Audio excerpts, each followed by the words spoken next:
স্থল ও নিম্নচাপের কারণে সমুদ্র বন্দরগুলোর জন্য ৩ নম্বর স্থানীয় সতর্কতার সংকেত বহাল আছে।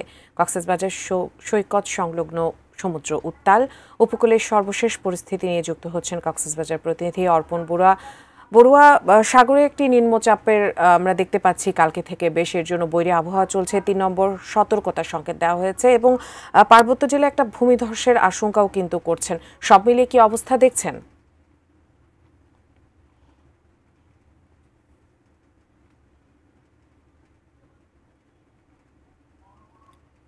সমুদ্র সৈকতে এসে আছড়ে পড়ছে। এখানে লোকাল যারা বাসিন্দা রয়েছে, স্থানীয় বাসিন্দা, তারা বলছেন আসলে সমুদ্র এত বেশি উত্তাল হয়েছে গতকাল থেকে, আসলে যার কারণে সমুদ্র সৈকতের যে নাজিরা টেক এবং কবিতা চত্বর সহ বিভিন্ন জায়গা রয়েছে সৈকতে, সেই সৈকত পাড় কিন্তু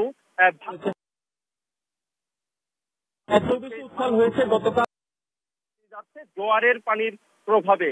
যেহেতু গতকাল থেকেই একেবারে সমুদ্রের তীব্রতা বেড়েছে, এখনো পর্যন্ত সমুদ্রের তীব্রতা, ঢেউয়ের তীব্রতা আমরা সমুদ্র সৈকতে এসে লক্ষ্য করতে পারছি।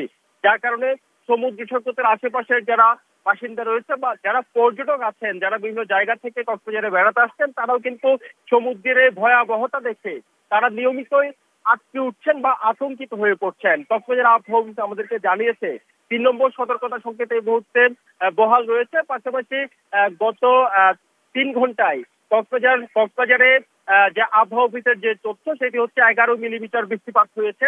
কখনো ঝুম বৃষ্টি, আবার কখনো গুড়ি গুড়ি বৃষ্টি, আবার কখনো তীব্র বেগে বাতাস এখানে আমরা অনুভূত করতে পারছি।